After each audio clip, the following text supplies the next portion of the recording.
I was sitting at a dimly lit bar, sipping my whiskey, trying to shake off the weight of another long week. My mind was miles away, drifting through mundane thoughts when the door creaked open, and my heart nearly stopped.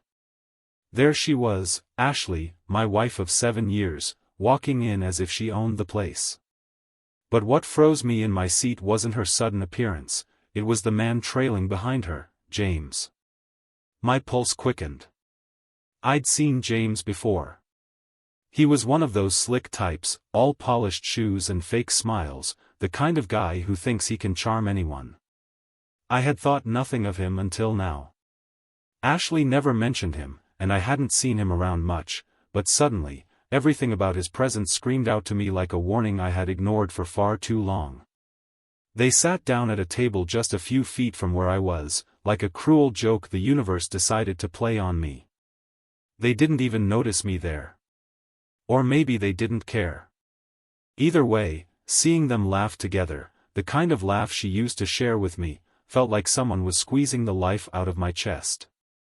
I tried to calm myself down, but when James got up from the table and started walking toward me, my blood boiled. He had the nerve to approach me, casually patting me on the shoulder like we were old friends. "You lost your woman, soldier." "She's mine now," he said with a smug grin, his words oozing with arrogance. I clenched my fist under the table, barely able to breathe. My mind was reeling, my thoughts spinning out of control. Before I could say anything, he turned and walked toward the restroom like nothing had happened. I stood up slowly, legs shaking, but not from fear, from a fury I had never felt before. I approached Ashley, who had her back turned to me, too caught up in whatever nonsense was coming out of her phone. "Does it give you pleasure to publicly humiliate me?" I asked, my voice low but sharp enough to cut through her little bubble of ignorance. She looked up, surprised, but not in the way I expected. Her eyes flashed with something between annoyance and amusement, like I was an inconvenience she didn't have time for. Just then, James returned from the bathroom, noticing me still standing there. "Hey bastard, you're still here," he sneered. Without thinking, without planning, I moved. My fist connected with his arm, and the sickening sound of bone cracking under pressure echoed through the room. The bar went silent, everyone's eyes on us now, but I didn't care. My world had already come crashing down. For a moment, the world around me felt like it had stopped. James stumbled back, clutching his arm, his face twisted in pain. Ashley's eyes widened in shock, but not for the reason I'd hoped. There was no guilt, no regret. Instead, she looked pissed off, as if I was the one who had done something wrong. "What the hell is wrong with you, Michael?" she hissed, standing up and glaring at me as if I had just ruined her night. "You've lost your damn mind." I couldn't believe it. Here I was, catching her red-handed, and she had the nerve to be angry at me? My blood was already boiling, but that look she gave me, like I was the fool in this mess, sent me over the edge. I could feel my fists clenching again, the adrenaline still coursing through me, but I forced myself to take a deep breath. Losing control wasn't going to help me here, not with her. "Are you serious right now, Ashley?" I spat, my voice barely steady. "I'm not the one sneaking around, lying, Anne." "Stop it, Michael," she cut me off, her eyes narrowing as if I were some annoying fly buzzing around her head. "You have no idea what's going on here." "Don't I?" I shot back, incredulous. "Because from where I'm standing, it looks pretty damn clear." James was still groaning in pain, but that didn't stop him from trying to be the cocky jerk he was. "She doesn't want you anymore, man," he grunted, his words dripping with venom. "You're nothing to her." I turned my gaze back to Ashley, searching her face for any sign that he was wrong, for something, anything, that could give me a reason to believe this wasn't what it looked like. But all I saw was indifference. Cold, bitter indifference. "Is that true?" I asked, my voice lowering, more out of desperation than control now. "Am I really nothing to you?" For a split second, I thought I saw something flicker in her eyes, maybe guilt, maybe doubt, but then it was gone, replaced by that same stony expression. She crossed her arms, as if she was completely done with the conversation. "You've been smothering me for years, Michael. I deserve better than this." Smothering? The word felt like a punch to the gut.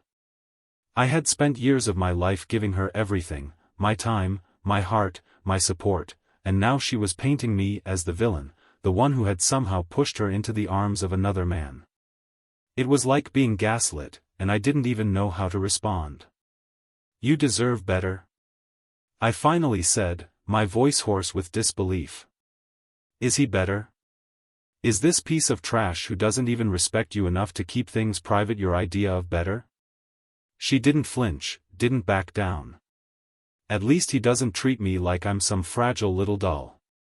He actually listens to me." That stung more than I could have imagined. All the late nights we spent talking, all the times I thought I was there for her, supporting her dreams, her ambitions, it was all meaningless to her now. It was like she had rewritten the history of our marriage in her head, turning me into some controlling monster while she played the victim. But the worst part was, she actually seemed to believe it. I could feel the eyes of the bar on us, the silent judgment from strangers who had no idea what we'd been through. But at that moment, I didn't care. The humiliation of this public betrayal was nothing compared to the pain of realizing that the woman I loved, the woman I thought I knew, had turned into a stranger before my very eyes. James, ever the opportunist, tried to stand up straighter, despite his injury. "Let's go, babe," he said to Ashley, ignoring me completely now. "We don't need to deal with this." "Yeah, maybe you should go," I muttered, my voice barely louder than a whisper. I could feel the fight draining out of me, leaving only a hollow pit in my stomach. But Ashley didn't move. She just stood there, staring at me, her lips pressed into a thin line. "You always do this," she finally said, her voice cold as ice. "You always make everything about you. You never think about what I need, what I want." I blinked, trying to make sense of her words. This wasn't the Ashley I knew. Or maybe she had always been this way, and I just refused to see it. My mind was swimming, a tangled mess of confusion, anger, and heartbreak. I opened my mouth to respond, but no words came. Before I could process any of it, she turned on her heel and walked out, leaving me standing there, shattered, in the wreckage of what used to be my life. James, cradling his broken arm, followed her out with a smug grin, not bothering to look back. And just like that, everything I thought I knew about my marriage was gone. The door of the bar swung shut behind them, leaving me standing there in a suffocating silence. The murmurs of people around me started to blend into a dull hum, but none of it registered. My world had just been flipped on its head, and I was stuck in this horrible moment, unable to move, unable to breathe. For a while, I just stood there, staring at the spot where Ashley and James had been.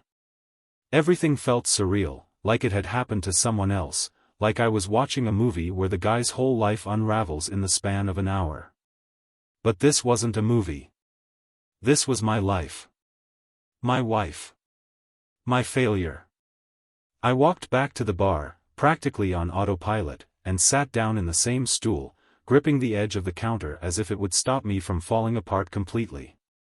The bartender, who had probably seen more bar fights and breakups than he cared to admit, cautiously walked over and gave me a look, part sympathy, part confusion. "You all right, man?" he asked, wiping his hands on a towel as if this were just another Tuesday. "Yeah," I muttered, though we both knew it was a lie. "Whiskey." "Neat." He poured the drink without another word, sliding it over to me. I stared at the glass for a while, the amber liquid catching the light, swirling around like my thoughts. I took a long sip, letting the burn distract me from the gnawing emptiness inside. But it didn't work.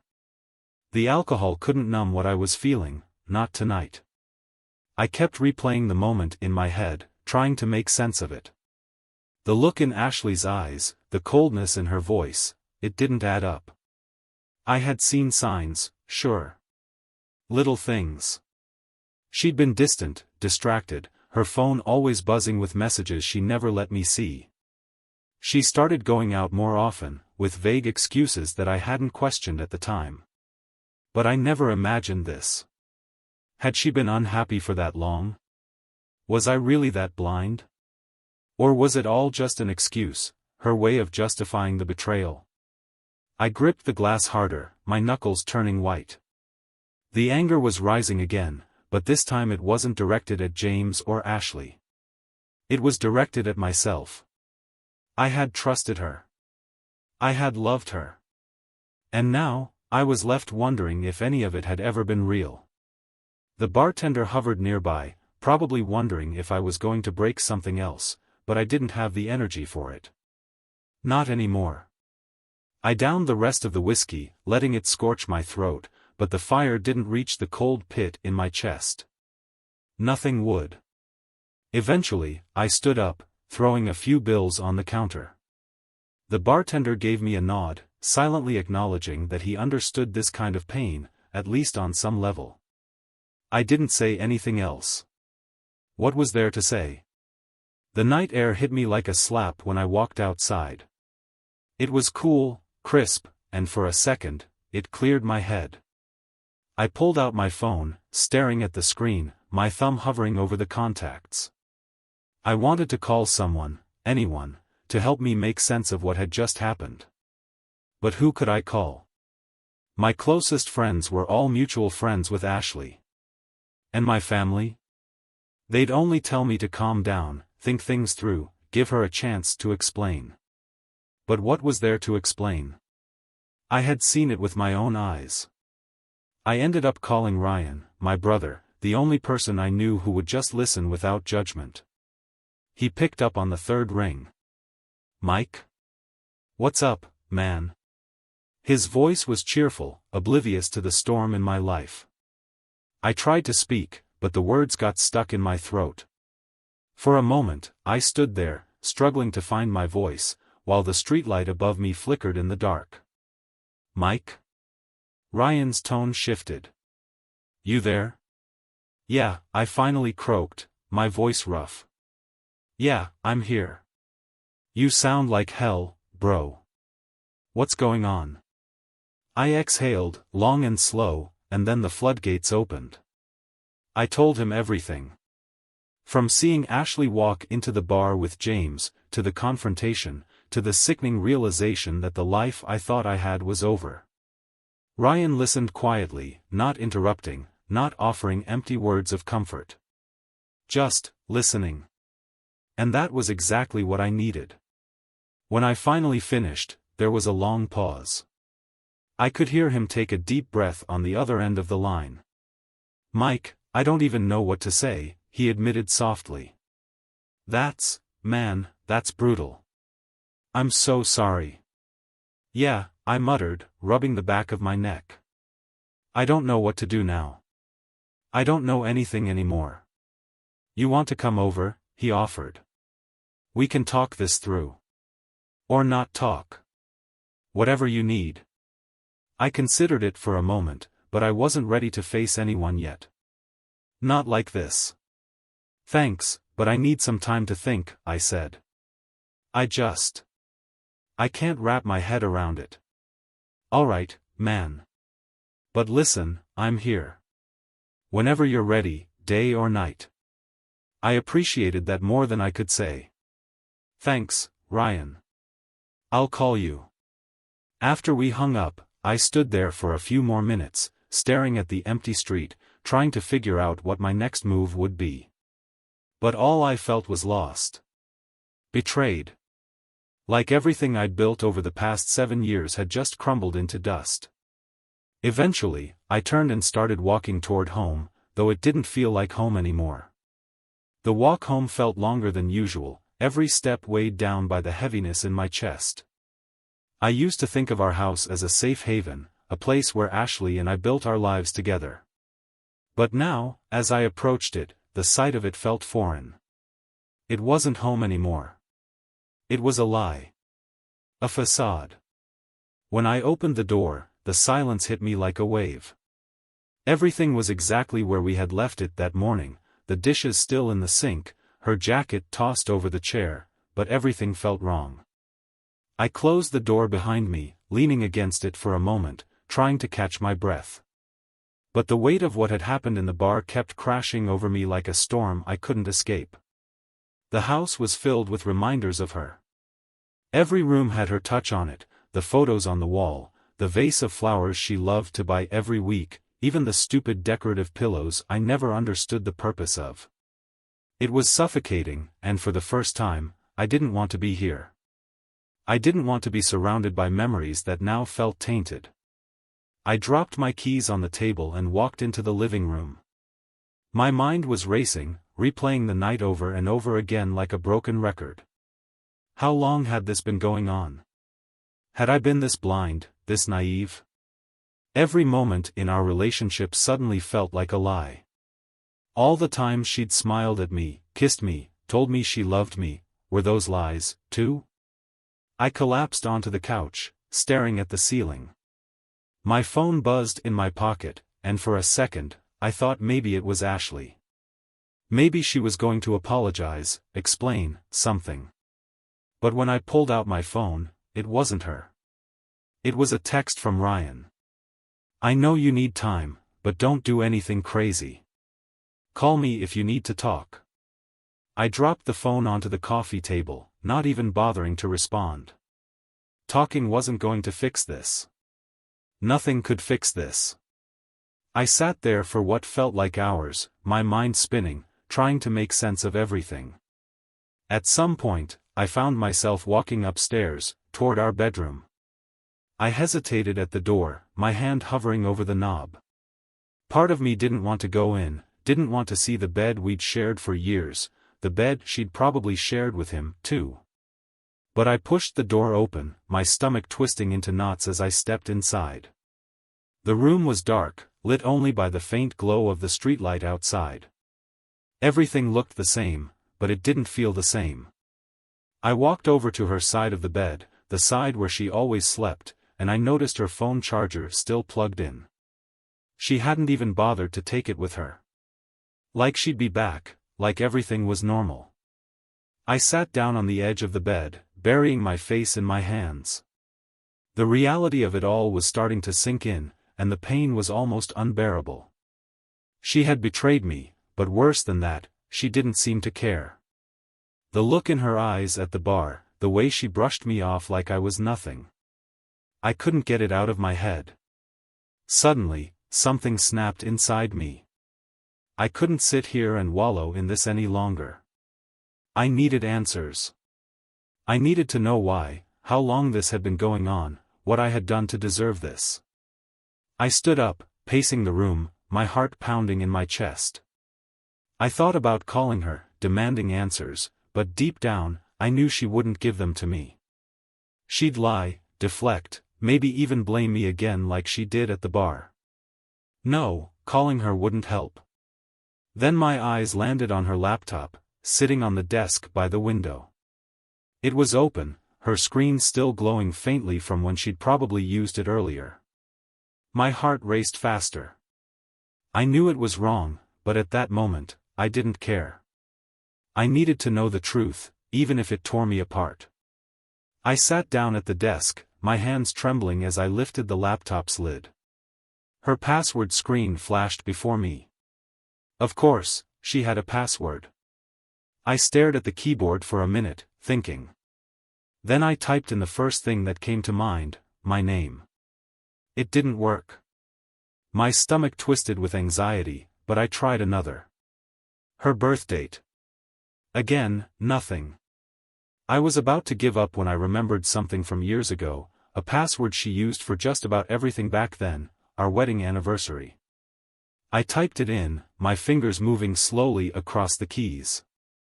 The screen unlocked.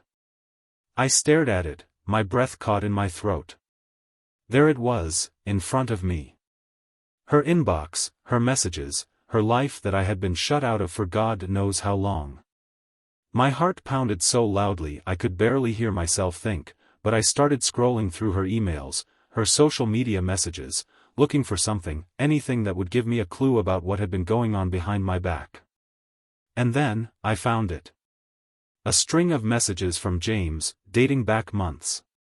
Flirtations, plans to meet up, even disgusting comments about me, about how clueless I was, how easy it was to pull this off. I felt sick to my stomach, my hands gripping the sides of the laptop so hard I thought I might break it. The worst part wasn't even the messages themselves. It was the casual way they spoke about me, like I didn't matter, like I was just a joke to them. My marriage, my life, had been a punchline. I slammed the laptop shut, my breath coming in ragged gasps. The rage inside me was boiling over, and I could barely control it. I stood up, pacing the room again, my fists clenched at my sides. I wanted to scream, to break something, but I didn't.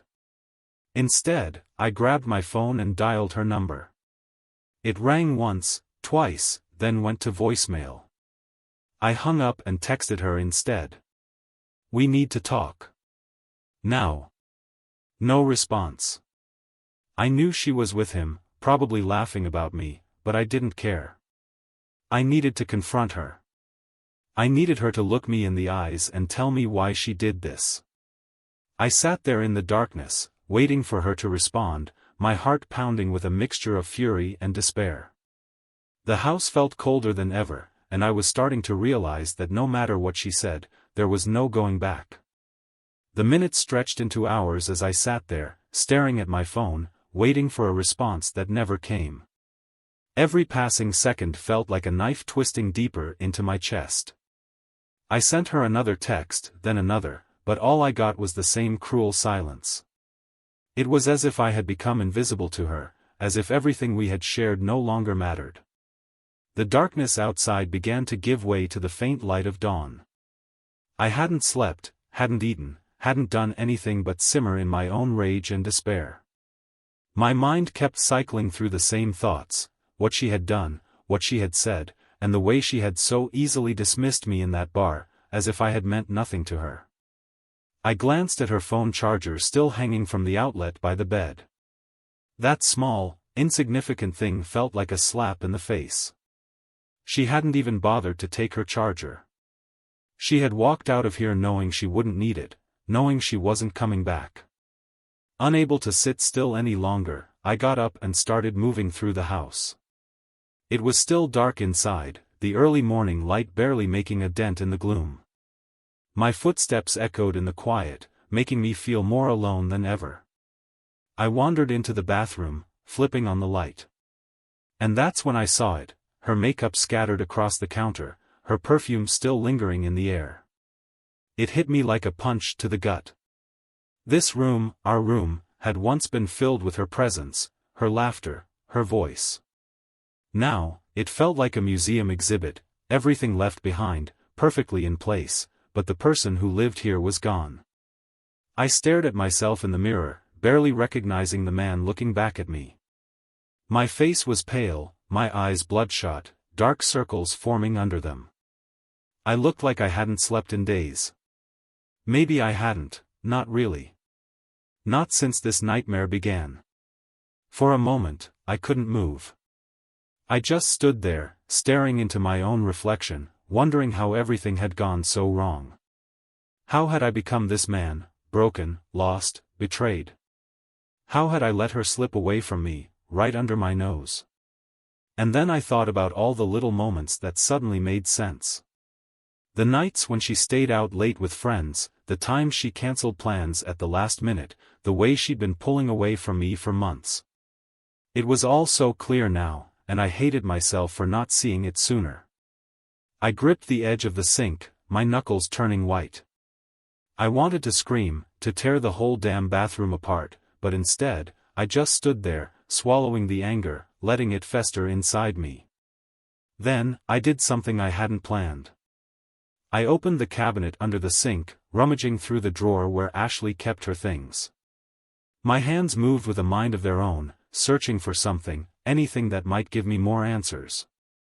And then, buried under a pile of hair products and lotions, I found it, her second phone. My heart stopped. I'd seen it before, months ago, when she claimed it was for work and she didn't use it much. I hadn't thought anything of it at the time. But now, standing in that bathroom, with everything I'd discovered, I knew better. I grabbed the phone, my fingers trembling as I unlocked it. The same password worked. My breath hitched in my throat as the screen lit up, revealing a series of messages, notifications, things she had kept hidden from me for months. The first thing that popped up was a message from James. "Can't wait to see you again. Last night was amazing." The words made my stomach churn. I scrolled through the rest of the messages, my hands shaking. There were photos, texts, plans, an entire secret life unfolding right in front of me. The kind of life I hadn't been a part of. The kind of life she had shared with someone else. I felt like I was going to be sick.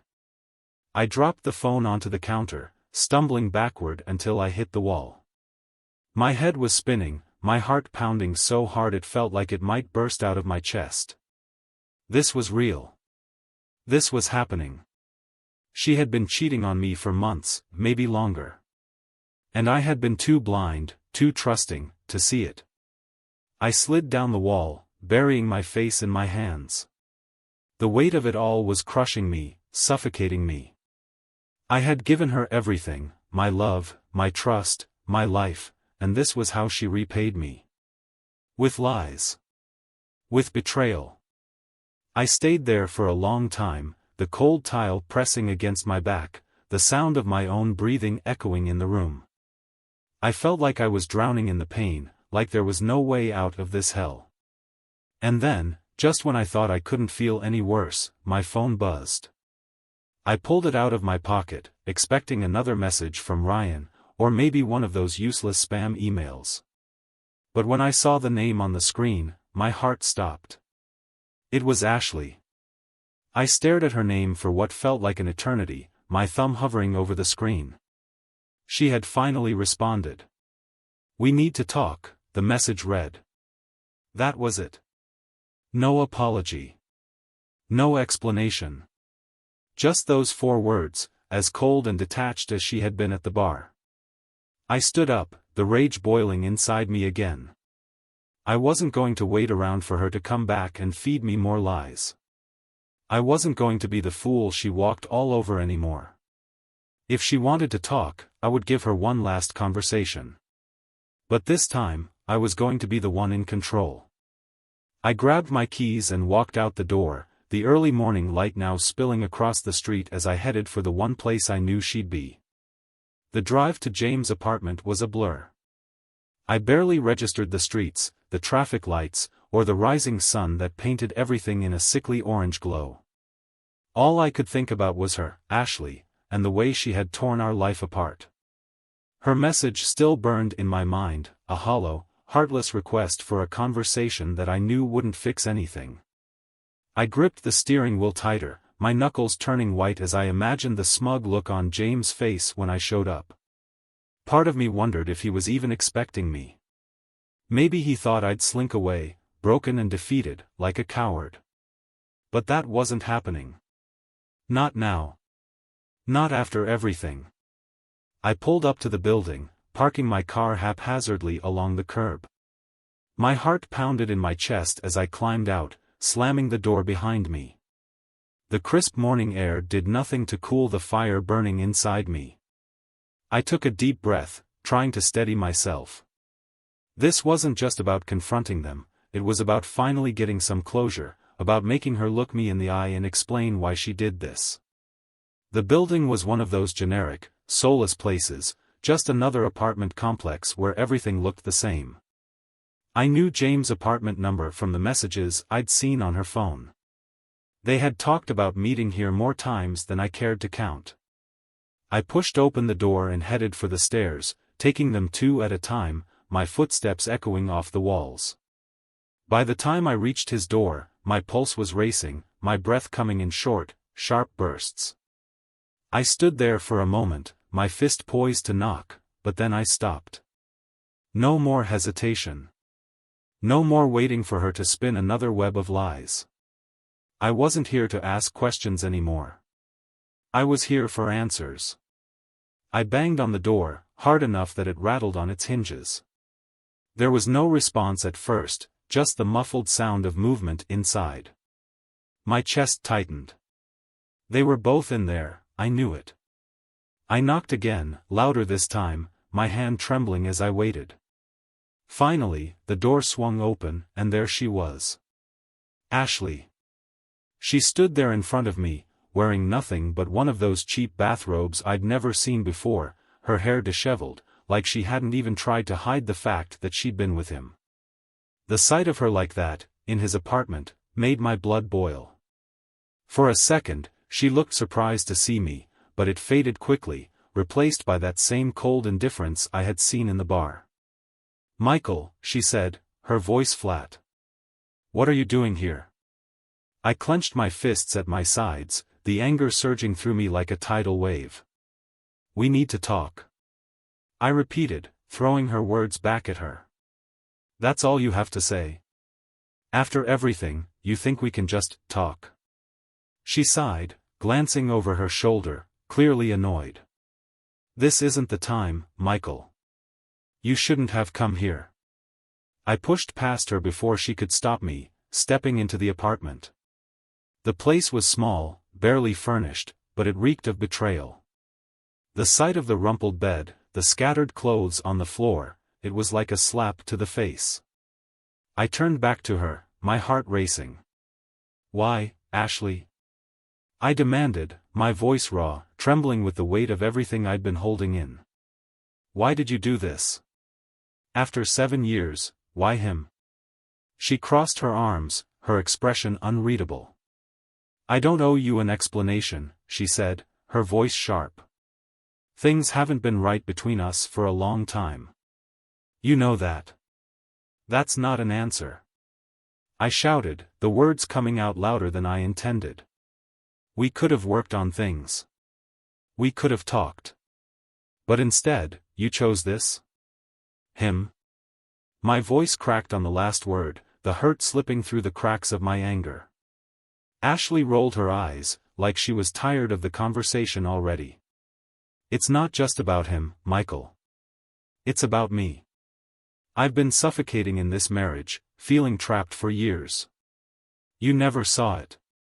You never cared to see it." I stared at her, disbelief flooding me. "I loved you," I said, my voice barely above a whisper. "I gave you everything." "And that's the problem," she snapped, her eyes narrowing. "You never understood me.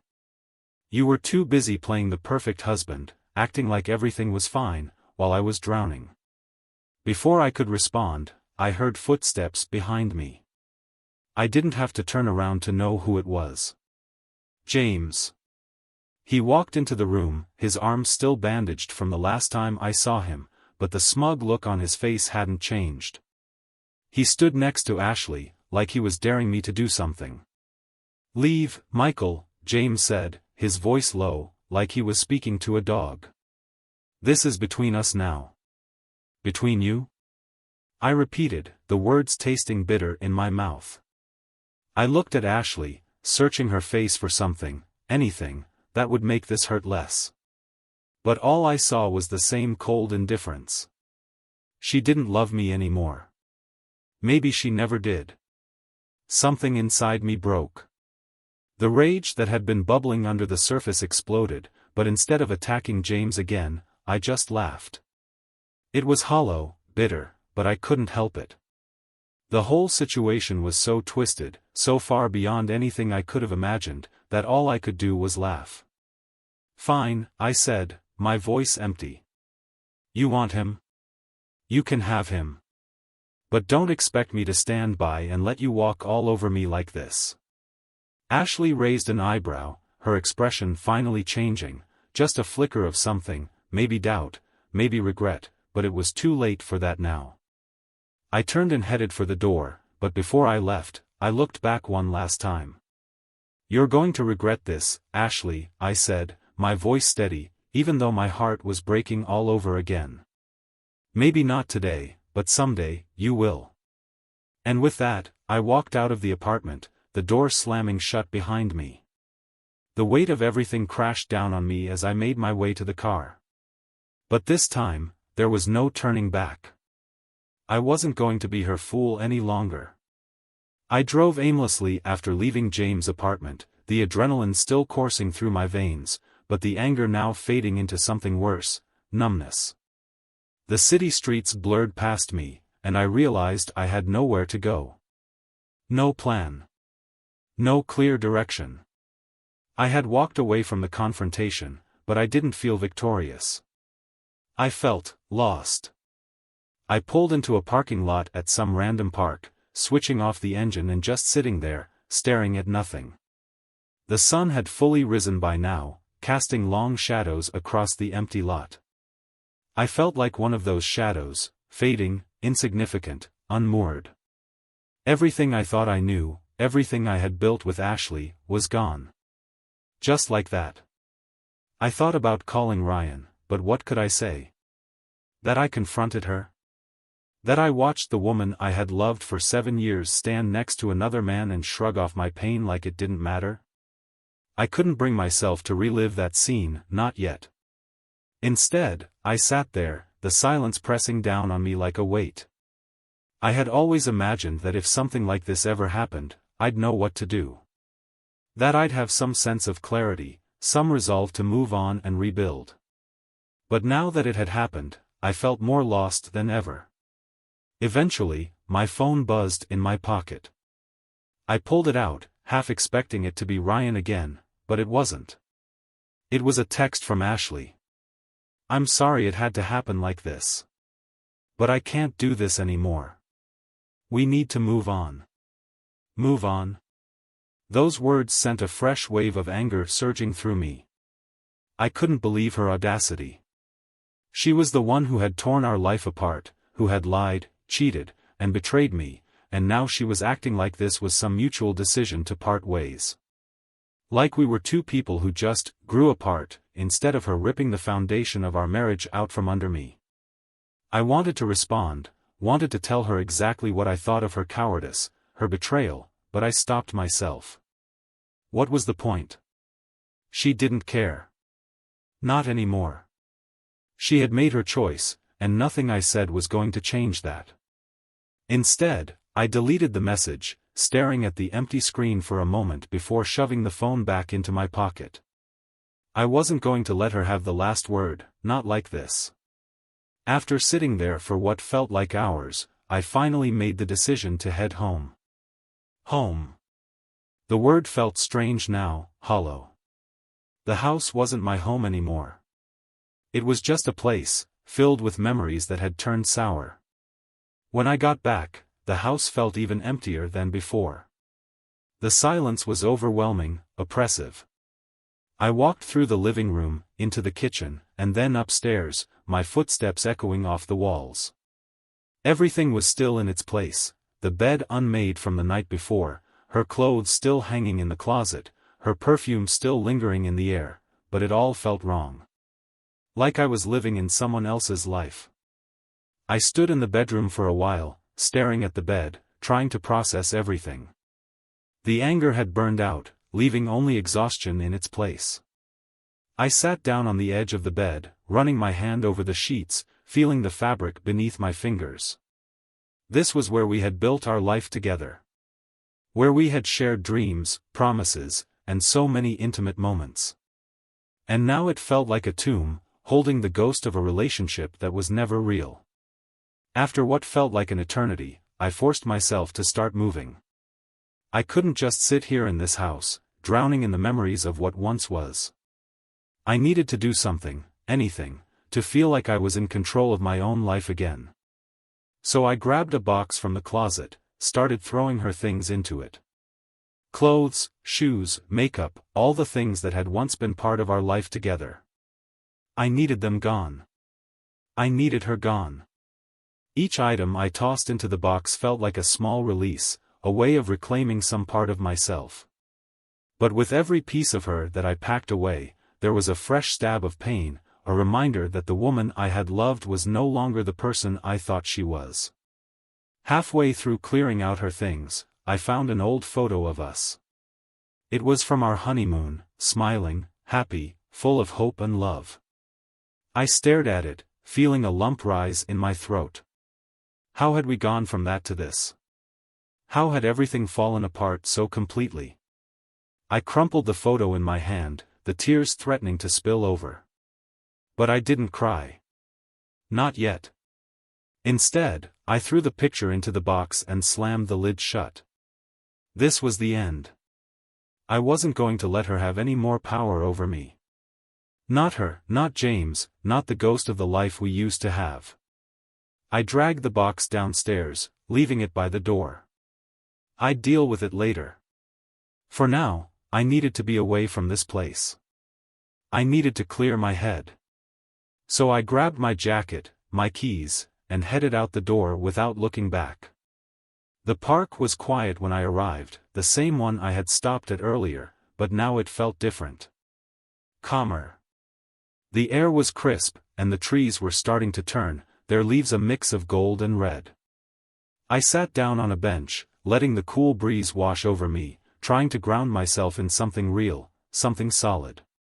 I had no idea what my next move would be. Divorce was inevitable, there was no coming back from this. But the thought of starting over, of rebuilding my life from the ground up, felt impossible. Where do you even begin after something like this? As I sat there, staring at the trees swaying in the wind, I realized that maybe that was the answer. Maybe there wasn't a plan. Maybe it was just about putting one foot in front of the other, one day at a time, until the pain started to fade. It wouldn't be easy. I knew that.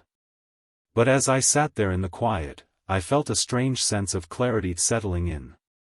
I couldn't change what had happened. I couldn't undo her betrayal. But I could choose what happened next. I could choose to move forward. To heal. To find myself again.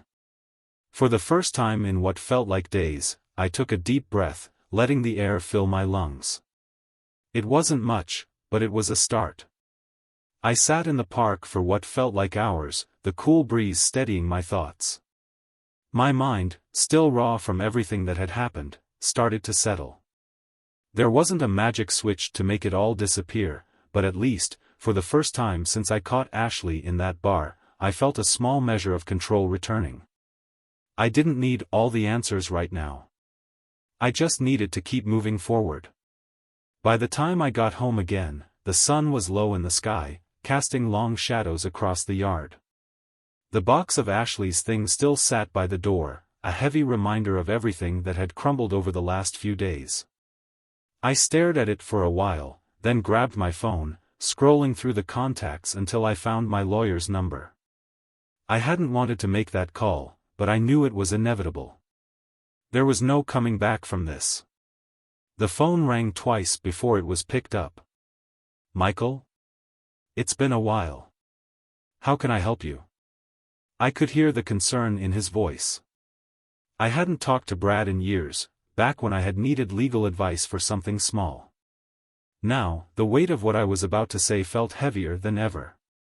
I need to file for a divorce, Brad, I said, my voice hoarse from the long day.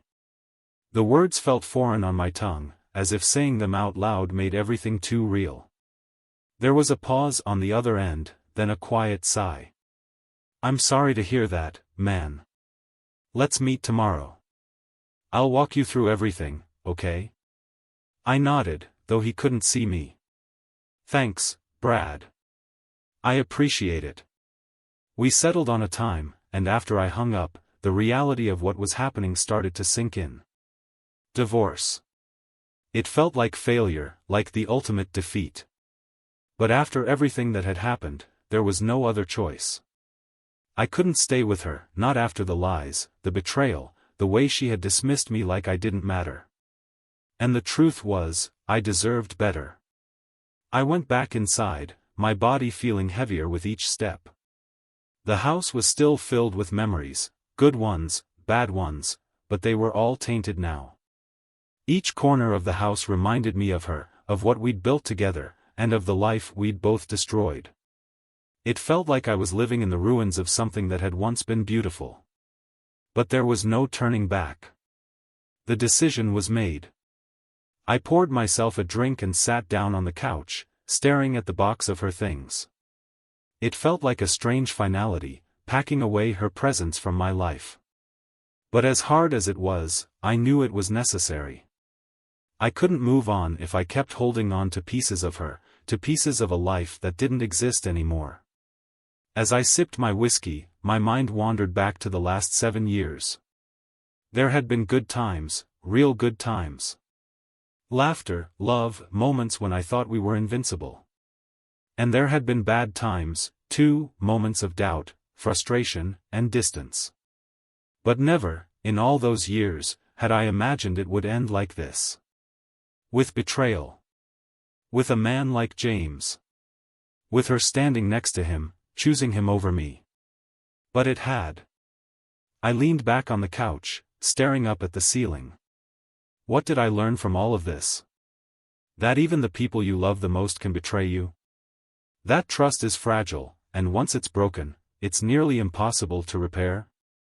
No, that wasn't it. What I learned was that I had to start trusting myself again. Somewhere along the way, I had lost that. I had trusted Ashley more than I trusted my own instincts. I had ignored the signs, brushed off the small changes, convinced myself that things were fine when they weren't. I had let myself become blind to what was really happening, because I didn't want to face the truth. But the truth was unavoidable now. It had shattered everything, and I was left to pick up the pieces. I finished my drink, setting the glass down on the table with a soft clink.